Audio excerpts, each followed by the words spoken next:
It's believed by some that a German U-boat, a submarine, foundered on the sandbank here during the First World War, 1917. The story goes that it had sneaked into Arklow Bay and had shelled a munitions factory just outside the town. But then, in trying to make good its escape, it came a cropper on the sandbank here.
Employer by far here in the County Wicklow area, in the Arklow area. Indeed, it was amongst the very biggest employers in the entire country. 4,500 people working here during the First World War. And a man who has studied and has written extensively about the Kynoch story is Jim Rees. Jim, where exactly was it? We're on the coast here, just outside the harbour.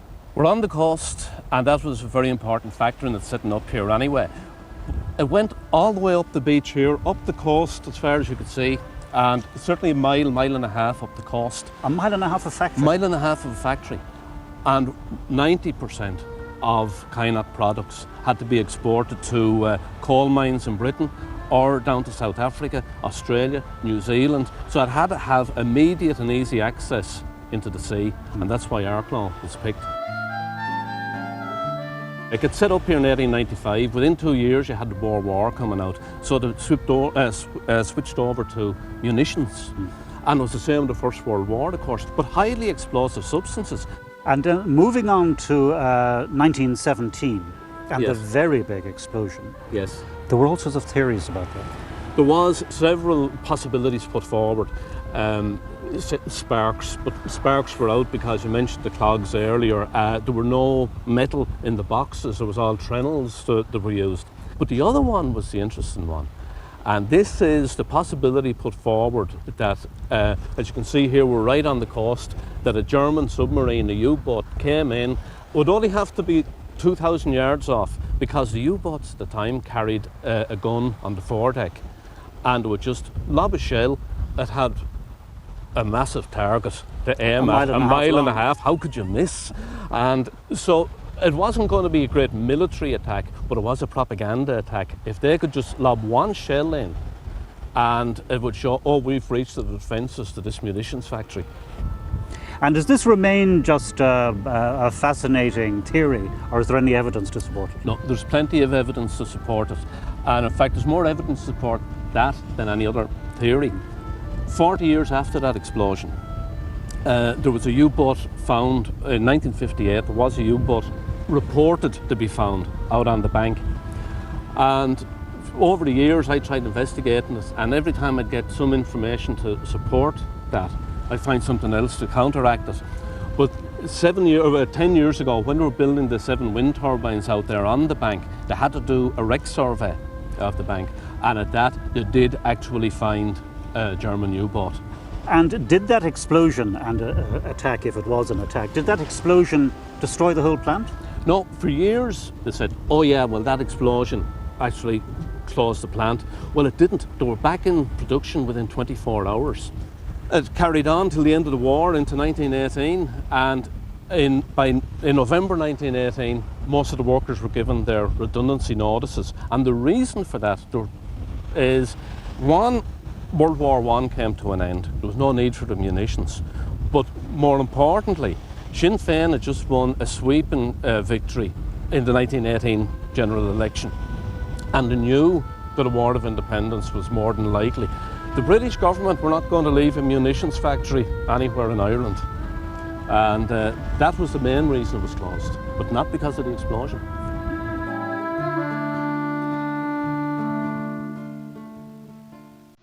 Arklow was once one of the main shipping ports in the country, and operating hand in hand with that busy shipping industry was the world-famous Tyrrell's boatyard. They built the Gypsy Moth III and the Asgard II.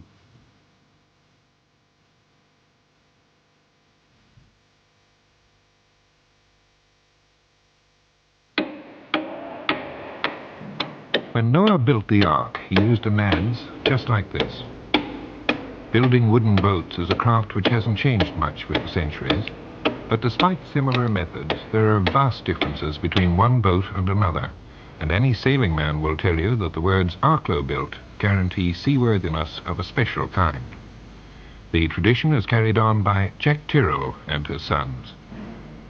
My grandfather started the business here at boat building. Before that, the family had been sailors, and we've been continuously here for over 100 years now as boat builders. You build small boats mainly? Yes, the sort of boats you see in the yard here, they're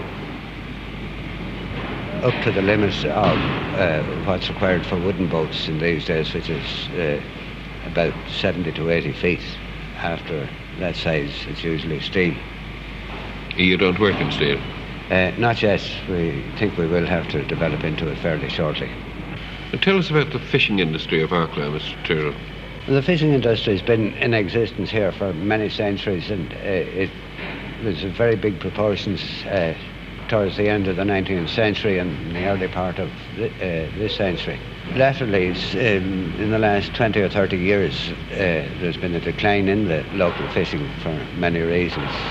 Fluctuation in markets and more attractive employment ashore, and more attractive employment in the merchant ships, so that it has declined very considerably. But at the moment we have a fairly compact fleet of perhaps 15 or 18 boats working from Arklow. Well, if the number of trawlers is dwindling, where do you get customers for the kind of boats you build? We're not building very many fishing boats now. We haven't had an inquiry for a large fishing boat for perhaps 3 or 4 years. Our boats at the moment are mainly pilots, which we're building for various ports in Ireland and Britain, and yachts for mainly British owners, and the odd small fishing boat like this one in the background, which is for lobster fishing at Kilmore Quay. You have a few specialist customers as well, like Francis Chichester. Oh yes, Francis did very well in one of our boats, Gypsy Moth III, across the Atlantic.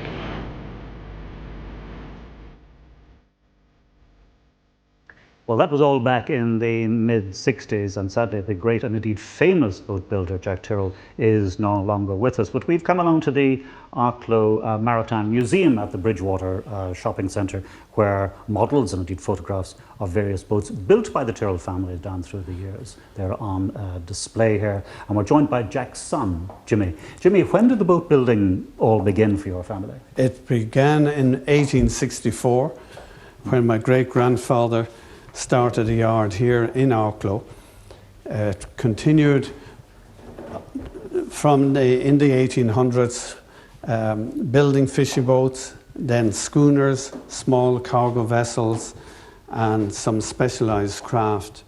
And it was one of many yards at that stage, building boats. Yeah? Yes, it would have been, but it would have been perhaps one of the bigger yards.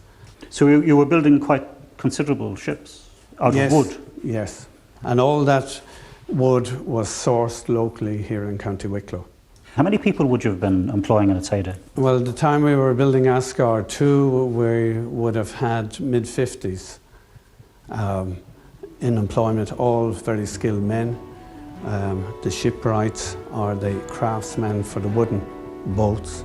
And you were working yourself in the thick of this? Yes, it was, as I say, it's a family business. My father, my eldest brother, and my younger brother was involved as well.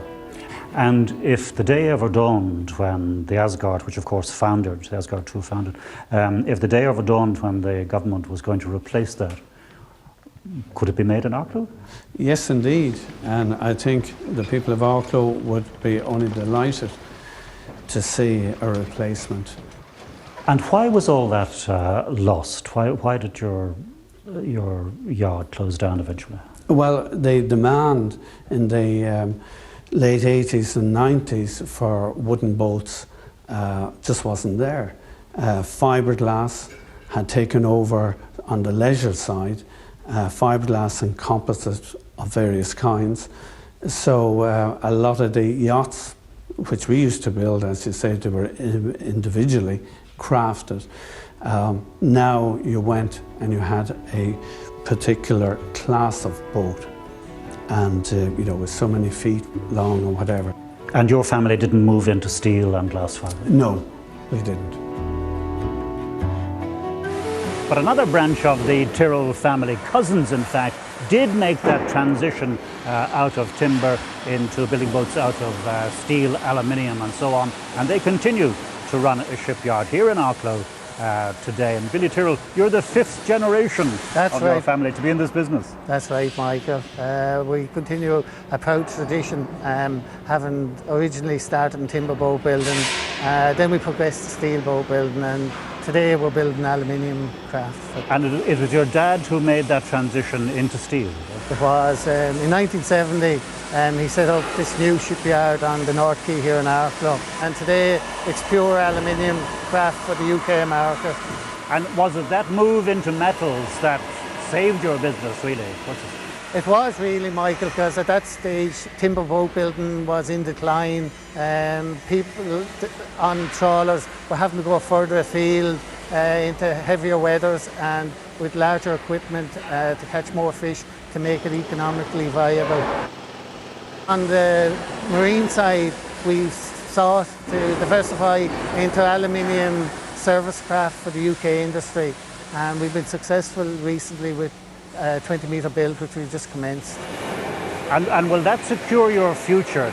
It will, Michael. We currently employ 25 people here, and hopefully we'll be able to increase that possibly to 30. And that, coupled with the engineering works that we're able to bring in from outside, should secure the business for the next 5 to 10 years anyway.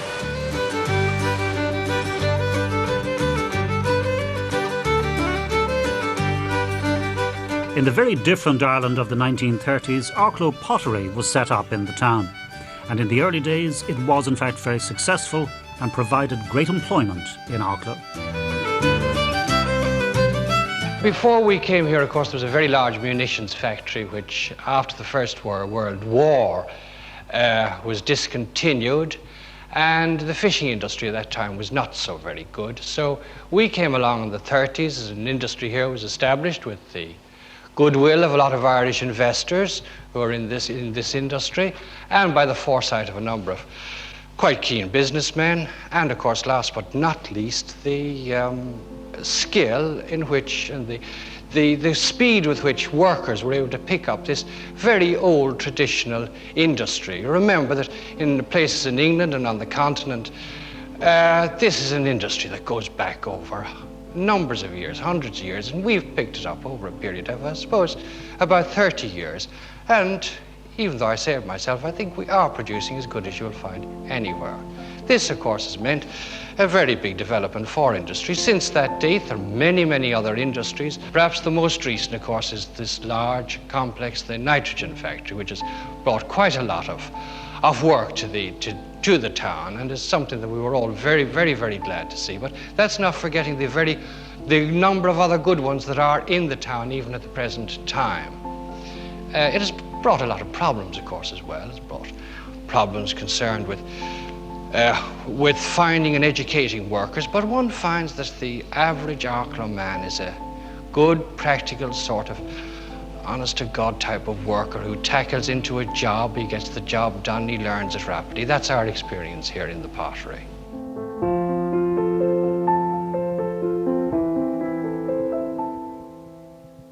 John Ryan there, the general manager of the Arklow Potteries plant, all of 45 years ago, and sadly today this derelict building is all that remains of that great enterprise, an enterprise which was huge in the local economy. And it's positioned down here right at Arklow Harbour because pretty well every enterprise in this area has been in one way or other connected to the harbour. The heyday, as I say, was the 70s, so much so important was it and so profitable was it that the Japanese came and bought a stake in it, the Noritake company. But sadly, the whole thing ended in the late 90s. And back then, when we were shooting our archive 45 years ago, one of the people who was working here was later ceramics engineer Teddy O'Brien. Teddy, you were here on the day? I was, Michael, yes. Because you started as a kid, as I started in 1954 in college in Stoke-on-Trent and moved back here in 58 and worked in various departments and various... And this was huge in the economy locally, wasn't it? It was the biggest thing in Arklow. I mean, everybody in Arklow had somebody, either a mother, a father, sister, brother, working in Arklow pottery, and it was enormous for the town, psychologically as well as economically. But tough enough work. It was, yes. Some of the people worked and literally bled from manufacturing the cups and saucers and so on. Literally bled because the clay would rub away on their fingers. As they ran their fingers on the clay making the cups, yeah. And it was all born behind protection, tariff protection. Yeah, it was started in 1934 because employment was very slack in the area generally. Opened in 1935 behind tariff protection, which was common to all Irish industry at the time, and probably was part of the problem in later days because without tariff protection it was much more difficult to sell, you know, when cheap imports started to come along. But in the heyday, pretty well everything was going right for Arklow, wasn't it? NET was thriving. There were lots of little factories, there were loads of factories depending on, small industries, depending on NET, depending on the pottery, depending on Noritake when it started, supporting a lot of industry in the town. And all those booming industries, well, they've all taken a hit. Well, the pottery is gone, NET is totally gone, is it? Completely gone. The shipyard has diversified somewhat. It's diversified, yeah. And Arklow shipping is still successful. Arklow shipping is very successful, but only as a ship owner, and yeah. And what does Arklow then make its living out of today? It's, I'd say, a place where people live and drive to work in Dublin. We have two industries which are very good. Servier down the south side, which employs over 200. And another industry, another chemical industry out near NET, which employs again over 200. But they're the two biggest industries we have. But Arklow has become substantially a commuter town. A commuter dormitory town. Exactly, yeah.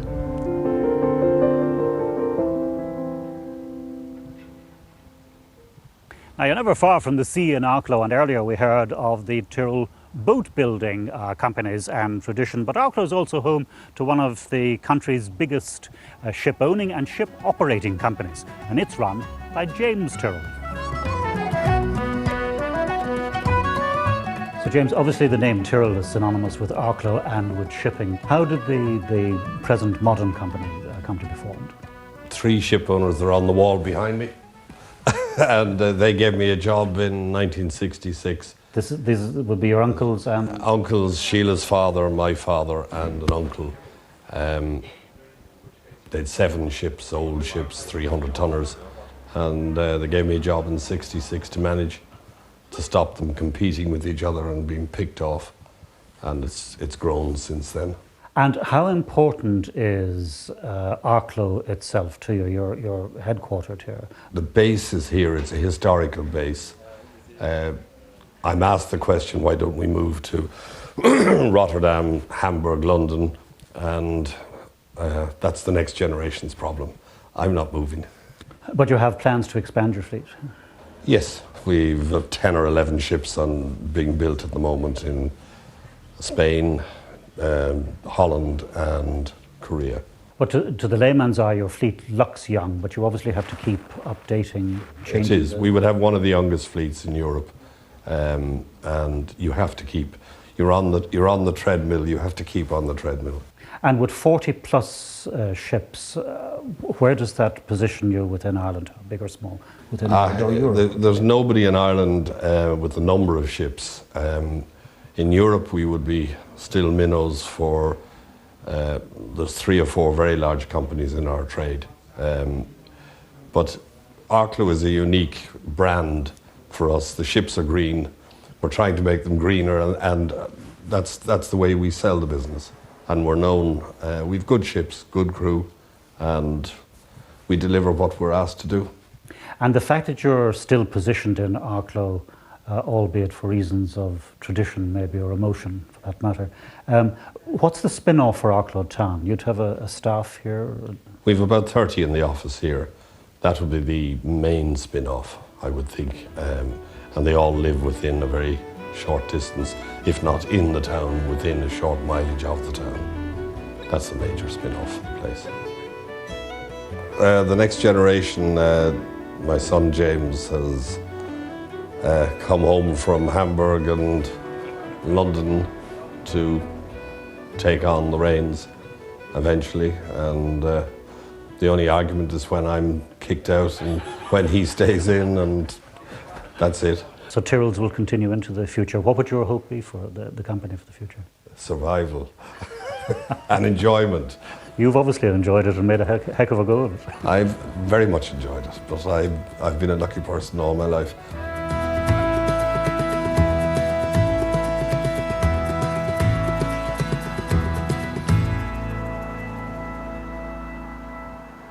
The story there of an Arklow company which has created great success on the international market down through the years. That ends our programme for this evening. We hope you'll join us again at the same time on Sunday next. And we take our leave of you with the strains of the Arklow Boys Choir, recorded way back in 1966. A very good evening to you.